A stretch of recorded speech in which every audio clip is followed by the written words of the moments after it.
प्रभु यीशु ख्रीस्त में मेरे प्यारे भाइयों और बहनों, इस सुबह को ज़रा महसूस करिए। आज फिर हम सब लोग इकट्ठे हुए हैं। क्या आपके अंदर कुछ बदलाव आ रहा है?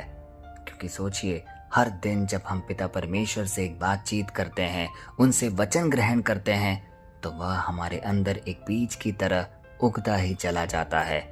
हमें प्रेरणा देता है, शक्ति देता है और वह सामर्थ्य देता है जिससे हम अपने जीवन के सारे कार्य कर पाए।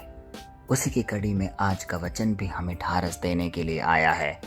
कितनी बार हम सब अपने जीवन में कुछ अच्छा करना चाहते हैं। हम चाहते हैं कि हमारे दिन चौगुने तरीके से आगे बढ़ता जाए, हम समृद्धशाली बने। लेकिन बहुत से लोग ये भी चाहते हैं कि हो सकता है कि हमारे जीवन दीर्घायु ना भी हो, लेकिन जितने दिन हम जिए खुशहाल होकर जिए, बीमारी से मुक्त रहे और हर प्रकार की उलझनों से, आर्थिक संकटों से हम मुक्ति पाएं। लेकिन यह सब कैसे होगा? किस प्रकार हम अपना जीवन बुराई से दूर रख सकते हैं? उसी के बारे में आज का वचन हमसे बातचीत करने आया है। आज का वचन जो हम अध्ययन करेंगे वह लिया गया है भजन संहिता से, अध्याय 34 पद संख्या 12 और 13, और वह यह बताता है, वह कौन मनुष्य है जो जीवन की इच्छा रखता है और बहुत दिनों तक जीना चाहता है ताकि भलाई देखे। अपनी जीभ को बुराई से बचा के रख और अपने होठों को छल की बातें करने से रोक। प्यारे भाई और बहनों, कितने स्पष्ट रूप से सबसे पहले एक सवाल पूछा जा रहा है कि यह कौन सा मनुष्य है जो जीवन की इच्छा रखता है और बहुत दिनों तक जीना चाहता है ताकि वह भलाई देखे। और इसके जवाब में क्या लिखा है? अपनी जीभ को बुराई से रोक और अपने होठों को छल की बातें करने से रोक। आखिर यह वचन हमें क्यों दिया गया है? क्योंकि आज की परिस्थितियों को जरा गौर करिए। हम सब अपने जीवन में किसी ना किसी की बुराई या किसी की चुगली या कुछ ना कुछ बातें करते रहते हैं। लेकिन यही बातें एक अलग दिशा पकड़ लेती है जब हम अपनी जीभ को अधर्म में इस्तेमाल करते हैं, किसी को चोट पहुंचाने में करते हैं। अब हम में से कई लोग कह सकते हैं कि हम जानबूझकर नहीं करते, लेकिन बात यह है कि हमारा जीभ गलत बातों में इस्तेमाल किया जा रहा है। अब जरा आज के वचन का संदर्भ समझें। दाऊद पूछ रहा है, कौन है जो अच्छा जीवन चाहता है? अब सबने हाथ उठाया, लेकिन फिर ये बात वो कहते हैं, अपनी जीभ को संभाल, अपने होठों को रोक। इसका मतलब सबसे पहले हमें अपनी जुबान पर कंट्रोल करना है। हमारी जुबान से क्या बातें निकल रही है उसका पैमाना हमें जानना है। अक्सर हम जब प्रार्थना करते हैं तो हम अच्छी अच्छी बातों से उसे भर देते हैं, जैसे हे प्रभु मुझे आशीष दे, हे प्रभु मेरे जीवन को अच्छा कर। लेकिन तुरंत बाद उसी मुंह से हम किसी को नीचा दिखाते हैं, किसी की इज्जत गिराते हैं, किसी के बारे में गलत बोल बैठते हैं। आज का वचन हमें यह समझा रहा है कि ऐसा करने से हमारे जीवन में शांति कभी नहीं आएगी, हमारे दिन दीर्घायु नहीं होंगे, क्योंकि हमने जीभ का सदुपयोग नहीं किया है।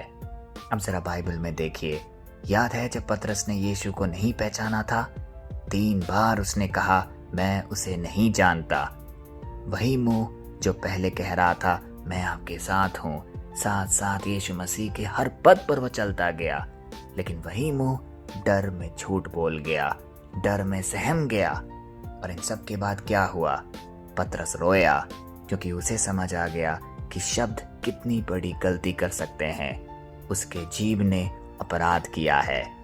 कुछ इसी प्रकार हम अपने घरों में भी जब पति पत्नी छोटी छोटी बातों पर ऐसे शब्द बोल जाते हैं जो सालों तक बाद में चुभते रहते हैं।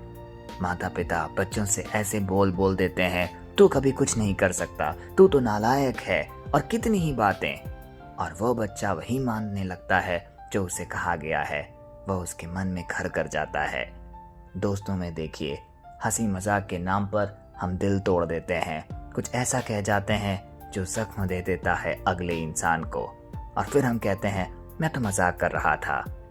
लेकिन आज का वचन हमें यह याद दिलाने आया है, ये सारी घटनाओं में हमें अपनी जीभ पर काबू रखना है, क्योंकि आपके शब्द सिर्फ हवा में नहीं जाते, वो किसी के दिल में उतरते हैं, किसी के आत्मविश्वास को ठेस पहुंचा सकते हैं।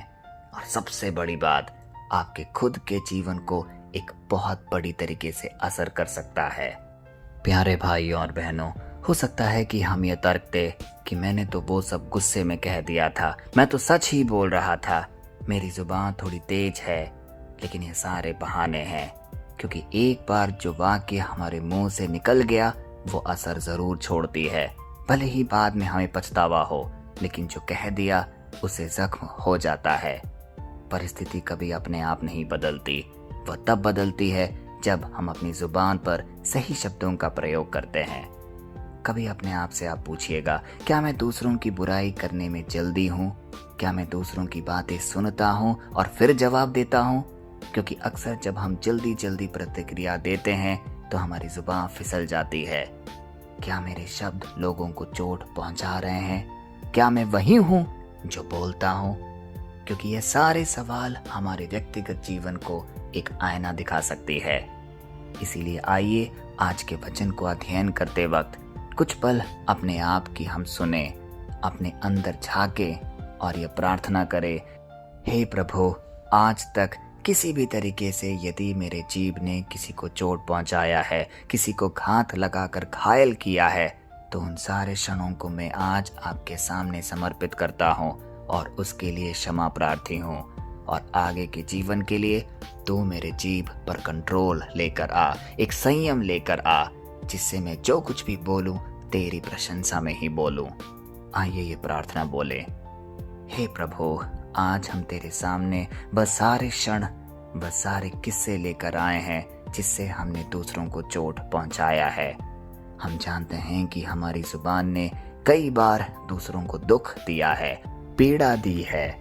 कई बार हमने ऐसे शब्द बोले जो वापस नहीं ली जा सकते।